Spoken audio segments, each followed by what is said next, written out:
يعاقب بالسجن المؤبد من وقعت منه سرقة. سرقة بس مع اجتماع 5 شروط. تعالوا نشرحهم مع بعض. المادة 313 من قانون العقوبات نصت على أن يعاقب بالسجن المؤبد من وقعت منه سرقة مع اجتماع 5 شروط. أول هذه الشروط أن تكون هذه السرقة ليلا، أن تكون الجريمة دي ارتكبت بالليل. في فرق؟ طبعا في فرق. ارتكاب الجريمة بالليل له مخاطر أكتر وفي مواجهات مع الناس اللي موجودة في البيت أكتر. يعني المشرع لما قال ان الجريمه ليلا لها عقوبه اكتر كان يقصد ان فعلا حمايه للاعراض والانفس اللي موجوده في البيت اللي هيتم السرقه منه. تاني حاجه ان تكون الجريمه وقعت من 2 فاكتر. معناها ايه؟ معناها طالما اكتر من واحد يبقى الراجل مش جاي ياخد ذكر من فوق السطوح ولا حبه هدوم من على الغسيل بتاع الحبل. لا هو دلوقتي ده فيه تشكيل عصابي عنده نيه الاجرام فعلا، يعني عصابه فعلا متعمده ومرتبه وموظفه ان هم رايحين المكان الفلاني، ان هياخدوا الحاجه الفلانيه، مرتبين ان ممكن يواجهوا، وفي حاله المواجهه ايه اللي هيتم. ده طالما السرقه تمت ليلا ومن 2 فاكتر، هنا المشرع شدد العقوبه خلاها للسجن المؤبد، لان هنا في ظرف مشدد. ثالث شرط ان يكون احد السارقين 1 أو 2 منهم معاه سلاح. السلاح ده سواء ظاهر او مخبأ، طالما السارقين دول في حد منهم يحمل سلاح يبقى هو هنا مستعد ان يقوم بجريمه تانية غير السرقه كمان.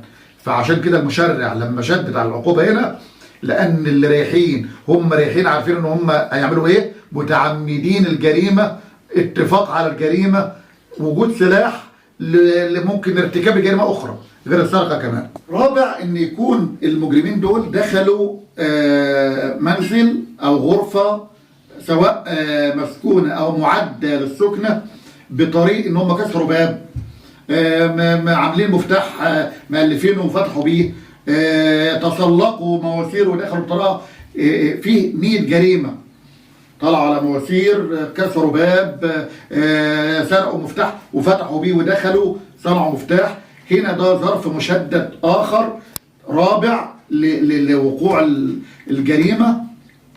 هنا يحق للمشرع، او ان هنا المشرع قال ان ده ظرف مشدد، بناء عليه هنا يعاقبوا بالسجن المؤبد. اخر واهم نقطه ان يكون المجرمين دول ارتكبوا الجريمه بتاعت السرقه بالاكراه، هددوا باستعمال السلاح اللي معاهم، وهددوا الراجل اللي هو صاحب البيت، اكرهوه، سرقوا بيته بالاكراه.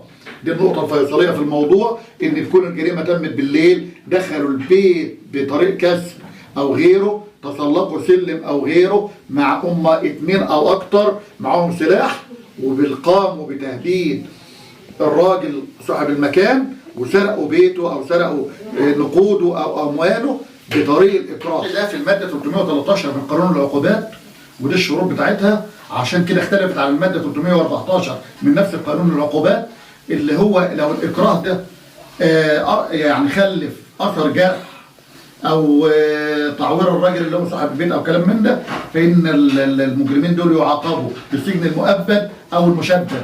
كملنا مع الماده 315 من قانون العقوبات. ان احنا اتكلمنا في الاولانيه 313 على البيت، ان دخلوا بيت او تسلقوه او كلام من ده.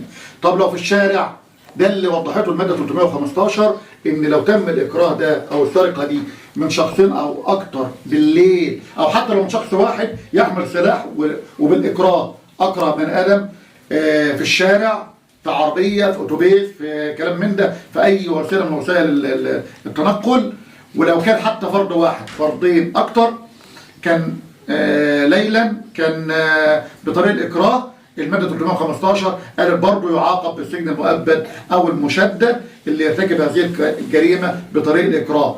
جريمه السرقه بطريق الاكراه. السرقات من الجرائم اللي كل الاديان السماويه نهت عنها، لانها جريمه بشعه، جريمه بتحرم صاحب الحق من حقه، وتدي البني ادم تاني ملوش اي حق فيه ان يتمتع بحاجه راجل تعب فيها سنين، تكون عربيه، يكون فلوس معينه، حاجه واحد طالع من البنك يعني معاه شنطه فلوس اللي طول عمره بيحوش فيها، ففعلا جريمه لو كل واحد فينا لا قدر الله تخيلها على روحه، جريمه بشعه بتحرم.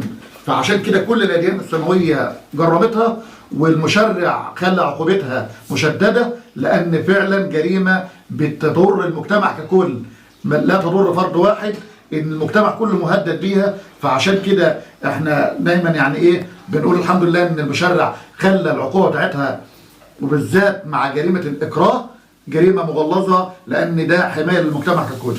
وفي نهايه الفيديو بحب اكون يعني يا رب اكون فدتكم بالشرح الماده 313 14 15 313 314 315 من قانون العقوبات. السلام عليكم ورحمه الله وبركاته.